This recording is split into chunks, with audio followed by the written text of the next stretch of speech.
We are now in the peak of summer, and so far this year, Game Pass has treated us to some absolute gems and even possible Game of the Year winners. Even so, that catalogue of games right now is getting even larger, and today I wanted to highlight 20 games that you can play right now as of July 2025. This includes AAA blockbusters to lesser known indie gems, but all of these today are some cracking titles. With that, my name is Fletcher, this is Xbox Nation, and let's dive into these incredible experiences. Sometimes a campaign just hits differently. As one of the most recent additions to Xbox Game Pass, Call of Duty World War II strips away the high-tech gimmicks that we saw prior to this entry and drops you right into the mud of World War II. It's very gritty, cinematic, and surprisingly emotional. I didn't actually expect to connect with the characters here, but I really did, and that Paris mission, well, it's genuinely unforgettable. I just love how this game is incredibly grounded, and those cinematic moments alongside the camaraderie that you face throughout this campaign is just utterly phenomenal. The multiplayer is still solid and old school in the best way possible, and the Nazi Zombies mode is the darkest rendition that we've ever seen before. But for me, it's the story that really delivers in this package, and that's why I recommend this Call of Duty over many others out there. Next up, we have one of my favourite IPs within the horror genre, and that is Little Nightmares 2. I am eagerly anticipating the third installment later on this year, and if you haven't played any entry as of yet, then there's no better time to jump into it. This is actually a really good horror game as it nails that sense of dread, and I've never had an experience grip me, especially with that 2.5D aesthetic. The real highlight, of course, are the residents of nowhere that you will encounter throughout your experience. They are bloody enormous, gruesome, and insanely creepy, and they will send shivers down your spine in every single encounter. I'm usually not a fan of horror games, as I've mentioned here on the channel before, but Little Nightmares 2 is one of my favourites in the genre, and it's a must play. Rematch was a fantastic addition to the Xbox Game Pass library this June, and I tell you what, I've been absolutely addicted to this football game now since it's launched, and for very good reason. I'm not the only one though, as over 3 million people have now played this game, and that is an astonishing milestone in such little time. I would say if you're not a fan of football, then don't let that put you off, as this is completely different to games like FIFA. There are no offsides, fouls, or positions here, it's just pure and utter mayhem, and if you get a good team that actually knows what they're doing, you'll absolutely dominate the opposition. Don't get me wrong, having players not pass the ball is bloody frustrating, but the game is just so much fun and it's hard to put down. Right away, the Altars hits you with a concept that's both sci-fi and deeply personal. You will be cloning versions of yourself here, each based on different life choices, and then trying to survive this dark world together. But there is a twist. Those clones have their own opinions, regret, and conflicts. You're not just managing your own resources, but you're managing reflections of what could have become. That's what really grabbed me with this experience. I did love that the game really makes me think outside of these mechanics, and this one definitely does, and it breaks that fourth wall entirely. It's more about identity than survival, and it surprised me with how emotional it really got, and to see this game garner so much praise on its launch was utterly incredible. Personally, I wasn't expecting that level of introspection, but even though it is slower paced, the payoff is something incredibly unique. This next game is one of my favourite indies of 2025 so far, and that is the wonderful Lonely Mountain Snow Riders. This game has such an incredibly addictive gameplay loop, so much so I actually couldn't put it down until I got the full 100%, and yes, I even went back in to mop up those new achievements that we got as a free update a couple of months ago now. If you're unfamiliar with this one though, you're essentially sent down the twisting and winding slopes of different mountains, and your goal is not only to get down there in one piece, but also get down there as quickly as possible. There is a single player mode which gives you different challenges alongside a leaderboard, but then there's also a great multiplayer mode which sees you compete against 8 other riders to see who can get to the bottom of each mountain first. It's very addictive, it looks great, and I highly recommend this indie compared to quite a few others on this list.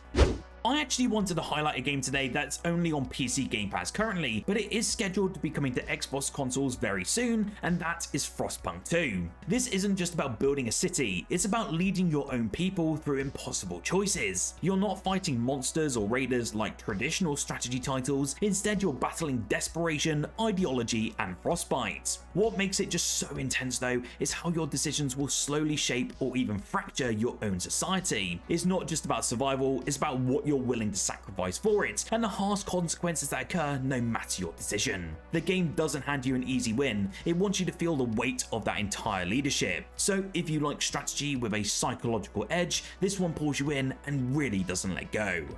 Next up is Still Wakes the Deep, and wow, talk about isolation horror at its finest. You're actually trapped on a North Sea oil rig after a disaster hits, and let me tell you, the feeling of being stuck out there, surrounded by nothing but dark, stormy ocean, well, it's a whole new level of claustrophobia. The sound design here is bloody top notch, with creaking metal, distant howls of wind, and the crashing of waves. It made me feel genuinely uneasy, like I was about to fall into the depths of the ocean at any moment in time. What I really love about this game though is how it plays with that sort of psychological tension more than direct confrontation. You will find yourself constantly wondering what's really out there. With the new DLC, there's no better time to jump in, especially if you prefer atmospheric horror that's more about dread than jump scares.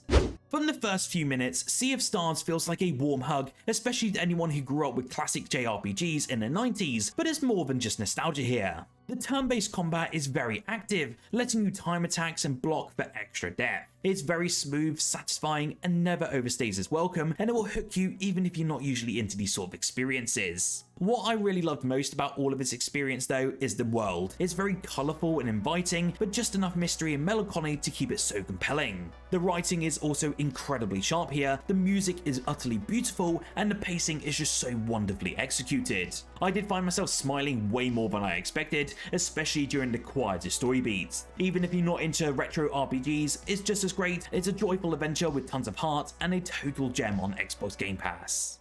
As Dusk Falls completely caught me off guard when it first came out on Game Pass a couple of years ago now. It looks like an interactive graphic novel which might turn some players away, but honestly, do stick with it. The story digs into family, trauma, and consequences with a level of nuance that you rarely see in other games out there. Every choice you make though really does matter, and not always in the way that you expect. It's not just about big action moments, it's about conversations, tensions, and the uncomfortable in between. I played this one in co-op, which I do highly recommend, as arguing over different decisions in real time made the story even better. I love how grounded this one feels, even when the drama ramps up. It doesn't need fancy gameplay to hold your attentions like other out there, just great writing and some real stakes. It's one of the most human games that I've played in years, and an easy recommendation, especially on Xbox Game Pass. The Outer Worlds is what happens when Fallout-style RPGs meet sarcastic anti-corporate sci-fi, and I mean that as a bloody compliment. With the second installment coming out later this year, you have to experience this first entry as is bloody brilliant. In this one, you're let loose in a galaxy run by greedy megacorps, and how you navigate it is completely up to you. You can be a hero, a sellout, or a lunatic, and to be honest, there is room for all of it. What I love most though is the writing, as every character feels like they're hiding something, and the humour is very dark, but never overdone. The world is very bright and colourful, which is quite a nice twist for a game that is morally grey. It's not overwhelming as well like some other RPGs in this genre, and you can explore at your own pace without drowning in busy work, and it's not a stupidly long RPG either. If you want player choice, sharp writing, and satisfying combat, then you need to experience this one.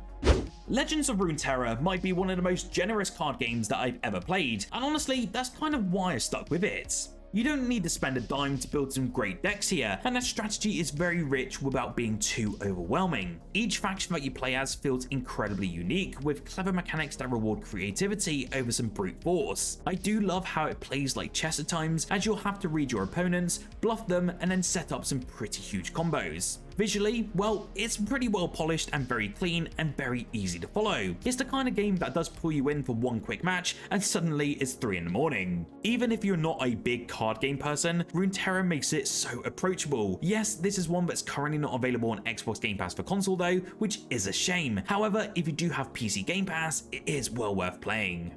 Deathloop throws you into chaos, hands you a gun and says figure it out, and that's the fun of the overall experience here. Essentially, you're stuck in a time loop trying to assassinate 8 targets before the day resets. I do have to say though, this game is not about brute force, it's about learning those different enemy patterns, experimenting, and then slowly connecting the dots of this overall experience. This game really does reward your curiosity though, as every failure does teach you something quite valuable and very useful. The voice acting here is actually surprisingly sharp, and the whole vibe of Black Reef feels like a twisted 60s spy thriller. The devs have done an excellent job of blending that sort of action and puzzle solving elements without ever feeling slow, so if you enjoy games that challenge you to think and improvise, this one really is a standout. There's a special kind of charm in Return to Monkey Island, the kind you don't see much in modern games anymore. I wanted to highlight this one today as it's an incredibly forgotten about on Xbox Game Pass, and it's one of the best experiences that I've ever played in the service. It's a point-and-click adventure, yes, but it's more than just puzzles. It's wit, nostalgia, and genuinely great storytelling wrapped up in a cartoonish pirate world. I never grew up with the originals, so being able to see Guybrush Threepwood for the first time was definitely an experience. If you're new to this series like me, it's pretty easy to fall into its quirky rhythm, and oh, I do have to mention that 1000 gamer score is quite nice to get as well. The jokes land, the dialogue is very sharp, and the puzzles strike a nice balance between clever and accessible. It's a true hidden gem on Xbox Game Pass for sure. If strategy games can seem inapproachable to newcomers, then grand strategy titles must seem absolutely foreign. Well, Crusader Kings III represents the subgenre at its best, and is arguably Paradox's crowning achievement, a statement that I definitely don't make lightly. Whilst needing no introduction to players fond of these sorts of games, Crusader Kings III might seem too dense for people who have yet to dip their toes into this universe of grand strategy titles. However, although it's not easy to master, the game is among the most accessible options, especially on Xbox Game Pass. More importantly, Crusader Kings III is a proper RPG that follows a family tree as members' decisions shape their kingdoms and the rest of the world. Unlike most other entries in the subgenre, this game is primarily about the individuals who mold history throughout their relationships, biases, flaws, and strengths, and I tell you what, it's bloody fantastic. Immortals of Aveum is one of the most visually impressive games on this entire list today. It's a first-person magic shooter, which is a very unique twist on the typical shooter genre. Instead of guns, you will wield some powerful spells in a beautifully crafted fantasy world filled with epic battles, mysterious lore, and to be honest, some pretty stunning environments. In this one though, you play as Jack, a battle mage who must master the art of magic to ultimately defend his world from a massive conflict known as the Everwar. The combat here is actually quite fast-paced with different types of magic that do offer a wide variety of ways to take down your enemies, from summoning some fiery blasts to freezing foes in their tracks. If you love fantasy games but also want some fast-paced action of a first-person shooter, then this game is perfect to sink your teeth into. It didn't have the best launch, and it was so sad to see the studio close unfortunately, but it's well worth diving into as it's a bloody great time. Rage 2 is like strapping yourself to a rocket and then flooring it. It's very messy, loud, and completely unhinged, but to be honest, in the best way possible. The story, well, it can be pretty forgettable, but the combat is wildly satisfying and honestly the standout of the entire experience. You will be throwing enemies into walls, blasting them in midair, and then chaining abilities like an absolute maniac. I do love how this game doesn't slow you down. You're constantly unlocking new toys, new powers, and new chaos. You can tell this is an id Software game through and through, and that Doom DNA is so interwoven in this entire experience. With that, it knows exactly what it is, a playground for over-the-top violence and ultimate speed.